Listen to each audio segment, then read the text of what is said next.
என் ஜபமெல்லாம் பதிலாக மாறும். என் காத்திருப்போ ஒரு நாளும் வீணாகாது. வறண்ட நிலம் நீரூற்றை மாறும். பெரும் மழை பொழிந்திடும் நேரம் இது.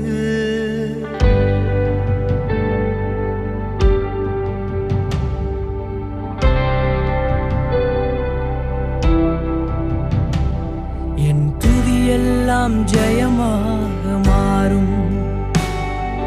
மாற்றங்களை உண்டாக்கும் மாறாதவர். பெற்றிடுவோம் விசுவாசத்தால். ஜெபித்ததையும் இழந்ததையும் ரெட்டிப்பாக நான் நினைப்பதற்கும் வேண்டுவதற்கும் மேலாய் மேலாய் நன்மை செய்வார். நான் வெட்கப்பட்ட நாட்களில்